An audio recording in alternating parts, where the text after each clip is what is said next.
All right, it's the third day of the Dave Pounder solo experience here on Men of a Certain X.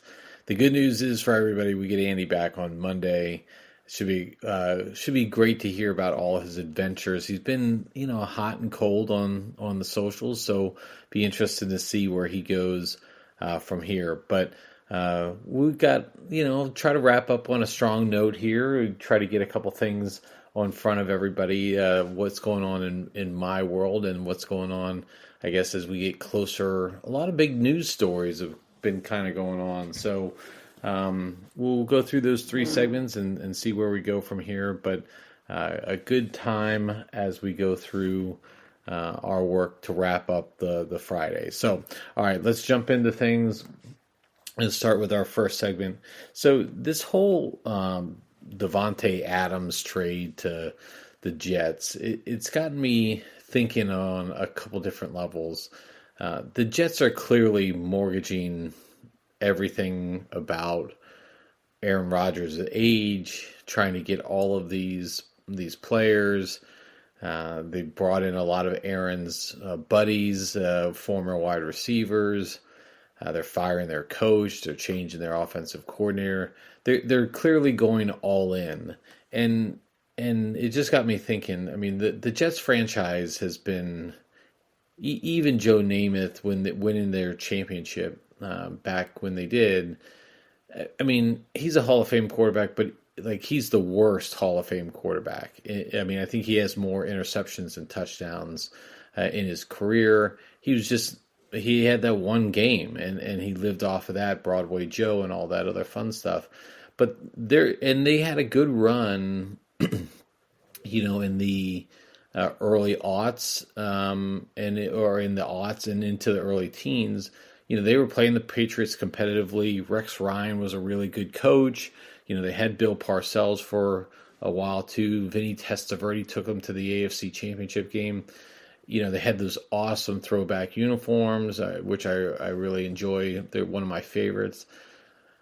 They're going all in, and as a fan base, like you've been a lovable loser for your entire existence.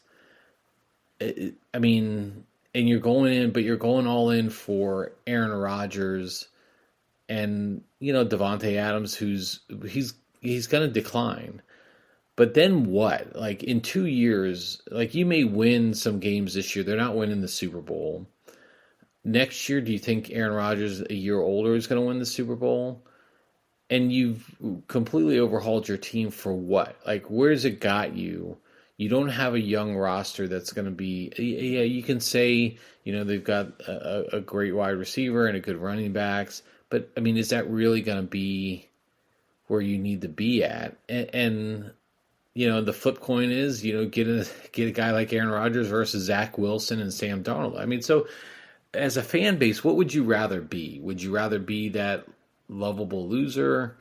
Would you rather be close but no cigar? Or would you rather mortgage everything for a chance at the Super Bowl or a championship?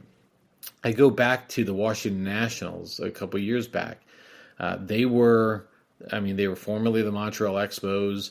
They moved to Washington. They were mediocre at best. I mean, a middling team.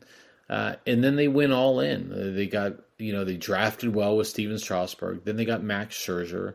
They had some young talent. They went all in, and it got them a championship. And then they realized they actually, by going all in and investing all that money, they actually were losing money, or they, in ways that sports teams lose money. But now and then they went through like 4 years of just awfulness. And now they've got some hope because of all these draft picks, but was it worth it, Washington fans? I mean, was a championship worth it? I mean, I tend to think, yeah, it is worth it. But, I mean, would you rather just be consistently good and miss out and have that chance, or mortgage everything, be really bad for a period of time and go on? I mean, we see this a lot, like the tanking drill is now commonplace in almost every sport. Like, okay, we're not going to win. We know we're not going to win. We're just going to be really bad, get a high draft pick, and hope that works out for us so that in 5 years, it's like the Orioles model. They were really good from 2012 through 2016, and then they're like, look, we just got to blow this whole thing up.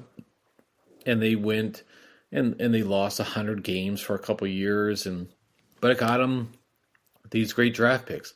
Now, for the Orioles, it worked out. And for the Astros before them, it worked out. Those draft picks became good players. The Orioles are, you heard me rant about them earlier, but it just is a question, right? I mean, I would rather not be awful, but I would rather be consistently good than try to mortgage everything for players who just aren't it. Now, if there's that one superstar player, and look, I mean, Aaron Rodgers is a Hall of Famer. He's won Super Bowls. He's won MVPs. I mean, but he's 41 years old and going on dark tours. I mean, is that really that person you're going to mortgage your future for? Because in 2 to 3 years, what are the Jets? And I don't think they're any good. So, like, from sports fans out there, I mean, where would you rather be? I mean, I think I'd rather have a good team consistently competing that has an equal chance of winning the championship, and then when my team, like when it looks like my team can really win, go out and get that one player. Like this year, the Orioles went out and got Corbin Burns to solidify their starting rotation, and he played great. Now, does that mean, and now he's a free agent now, does that mean we need to mortgage everything for us and pay him so much more than everybody else? I don't know the answer to that. Could you use that money wisely other ways? I kind of feel like you should. But Aaron Rodgers, where are you going to be in 2 years? And you're now bringing in Devontae Adams, who for some reason didn't want to play with Aaron in Green Bay anymore. Went to the Raiders so he could play with his buddy Derek Carr. How'd that work out for him? Derek Carr was gone a year later. And then, he didn't like Josh McDaniels. I don't blame him. Josh McDaniels is a prick and one of the worst quarterbacks ever, or one of the worst coaches ever.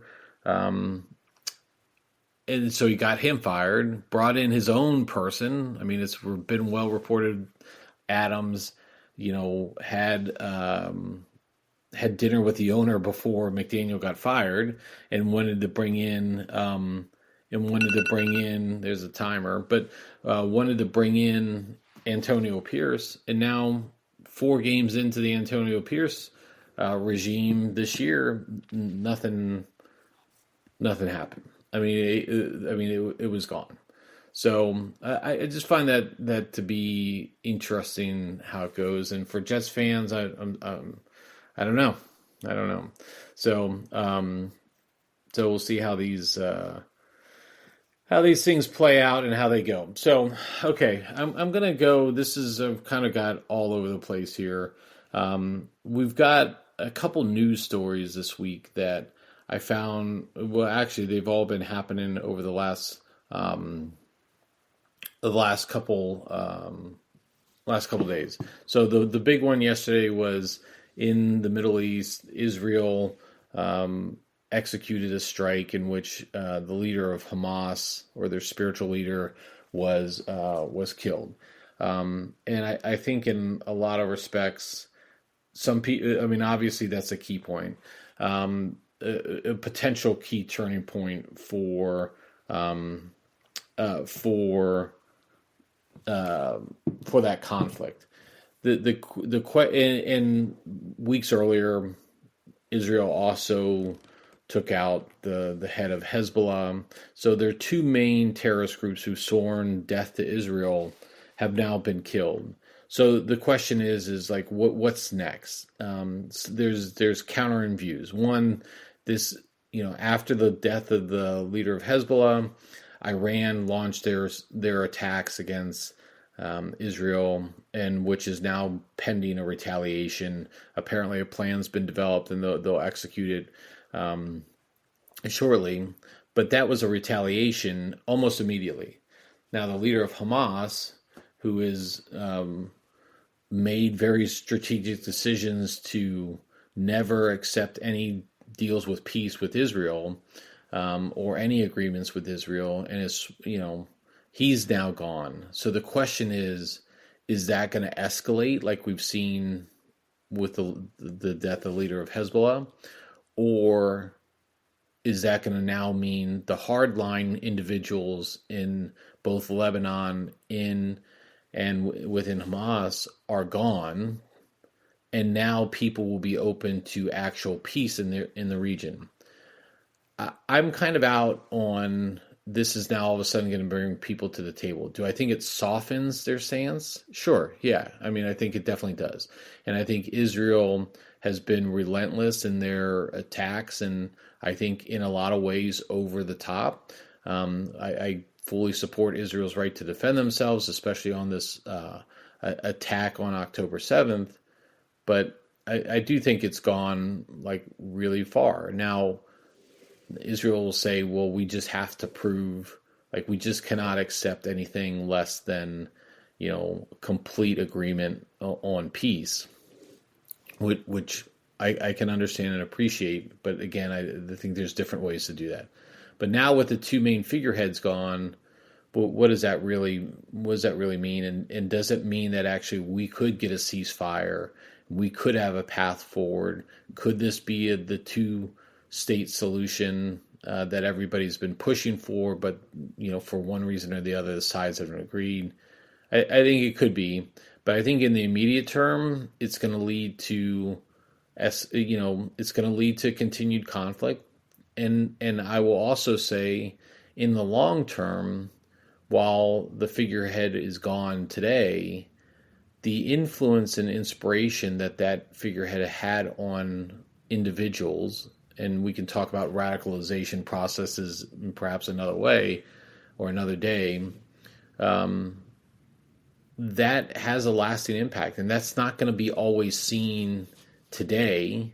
It could be seen 5 years from now.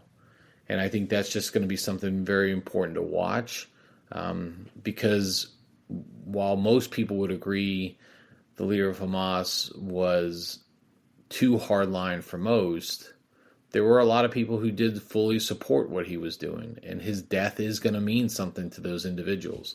So I'll be interested to see how that plays out. I'll definitely be interested to hear what Andy's views are when he gets back on some of that. So we'll make sure we plug away on that. So that was one story.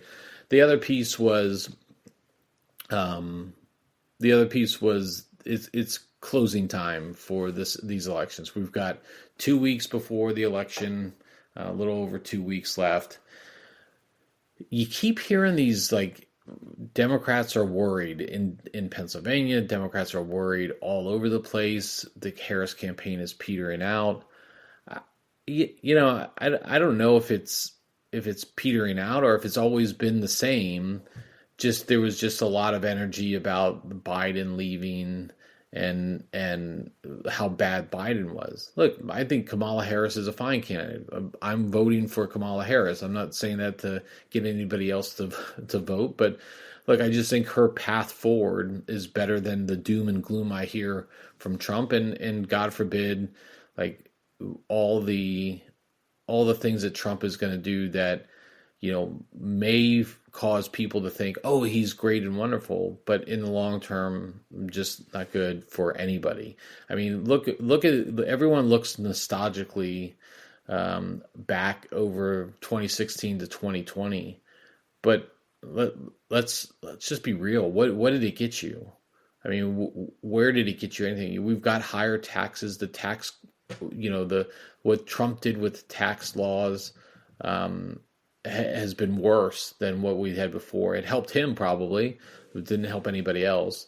I mean, the short-term pocket, the money that you got from some of the relief efforts given, that just has caused more debt and more economic impacts for us. The tariffs that he's so proud of, and we've talked about tariffs before on the podcast, but the tariffs that he's so proud of has led to more costs or higher costs for consumers. And let's not forget, he fucking mangled the COVID response. He mangled it. And I don't know how you can go back and look at some of those press conferences. Go back and look at all the things that went wrong. And then look back now and say, in 2024, are we better off for that or not? It's been bad. And look, this thing about Trump saying the economy was never better. Hey, look at your 401k plans, everyone. Look at the stock market. We're hitting all-time highs. It's not the president. It's not the president. There's a lot of things that go into play, and I can guarantee you it's not Trump. So, we're closing. Is it panic because of Kamala Harris, or I mean, we know what Trump is going to bring. You know what Kamala is going to bring. Is that panicky? I don't know. I just think both parties just have they suck at identifying top talent. I think our political system in so many different ways is geared towards, and actually I'm going to just roll this into, a longer topic here. But our political parties are so geared. I just look at Mark Robinson here in North Carolina. We've all seen the news about him having different handles on various porn sites or various other sites out there, and all the things that he's said and done. I can tell you, I've talked to a couple of people that I know are connected in a lot of ways, and Dave, who do you know? I can just tell you, I know people in some positions, and the Mark Robinson stories are not new. They've just been not talked about or not discussed. How was this? We're talking about, this is the governor of a state in the United States, of 50 states. This is hard to do, right? This should be hard to do, right?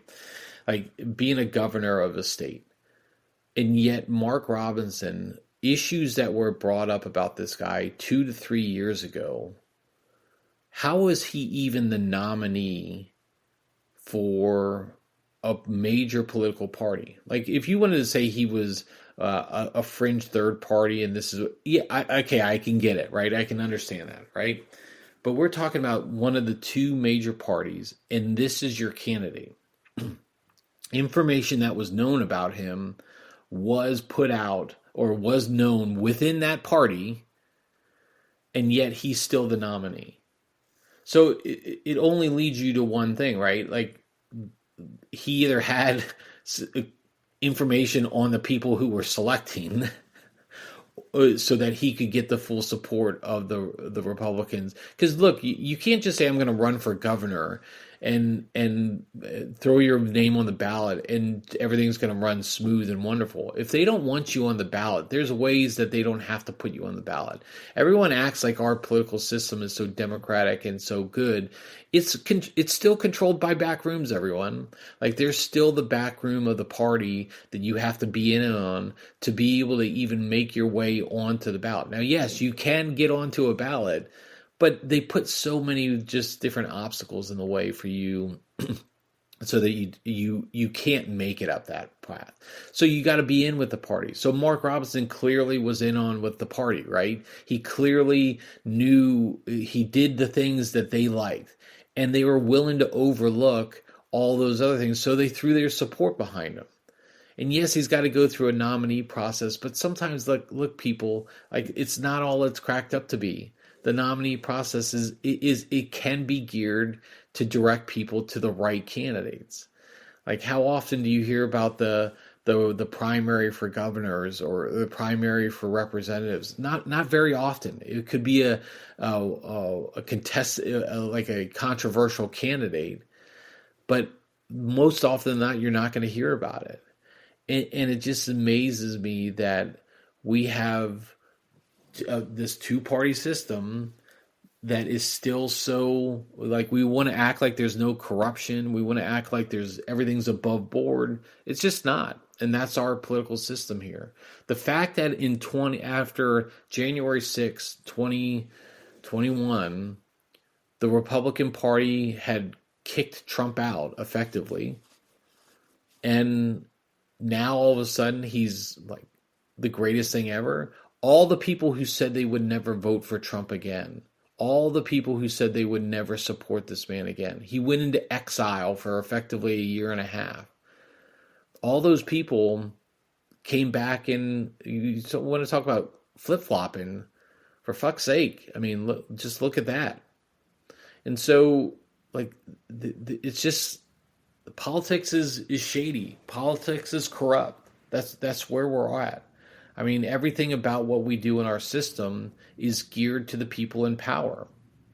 And I think that's the concern when you look at, well, that's my concern when I look at all these things, the gerrymandering of districts, the profiling, the way we're trying to target voter blocks, the voter ID laws. Look, I fully support voter ID laws, by the way.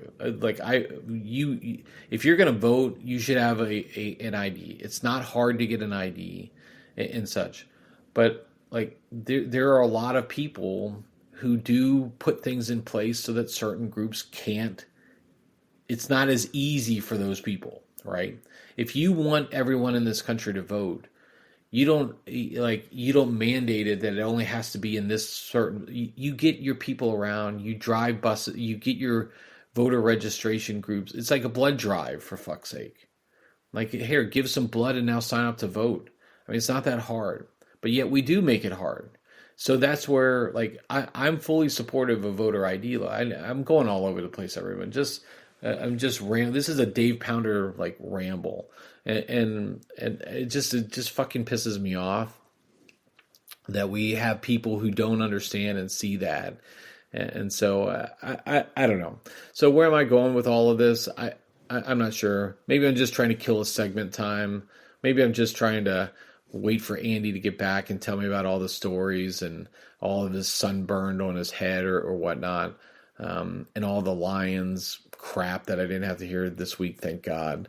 But that's just kind of what, I guess maybe it's like, we did a segment back when we started this podcast, top of mind. I think that's probably just top of mind, because I had some other things. I was going to talk a little bit about Arnold and some of the health news that he was putting out this week, because a lot of it was good. But I think just that whole Mark Robinson piece, it's just like, and guess what? He's still going to get a portion of the vote. Which is unbelievable. I just don't get how that's going to work. So, any event, I'm going to wrap things up on that. I know I got a couple seconds left. You can't see the clock because we're only doing audio this week, but I had about 30 seconds left there on that. But that'll wrap up the week for me. It's been fun doing this solo. They've been a little bit shorter pods. Apologize for all of that. But it is, when you don't have the back and forth, even though I think Andy's an idiot sometimes. I love you, Andy. Even though I think Andy's an idiot sometimes, it's good to have the witty back and forth. Andy and I don't always agree on things. We largely agree, but it's good to have the back and forth. And it's good to be able to flip through and talk, while Andy's talking, I can be pulling up other comments and stuff. So all well and good, all a good week for everybody. It's chillier down here. It's going to warm up a little bit more next week. I'm traveling next week. I get to go to Des Moines, so I might have a Dave Pounder story. Andy goes to the sunny beaches and all these great locations, Las Vegas, where he doesn't gamble. Okay, like, I get it, Andy. I get you probably don't want to gamble, but like, go for like $100. Just go do a couple of spins of the roulette table. Go put little blackjack down or something. The casinos are so fun. Okay, everyone. Now I've just gone on long enough. If Mama Jabor is still listening, hi, Mama Jabor. Miss you. We'll have to see you soon. But for everyone else, we'll catch up with you next time.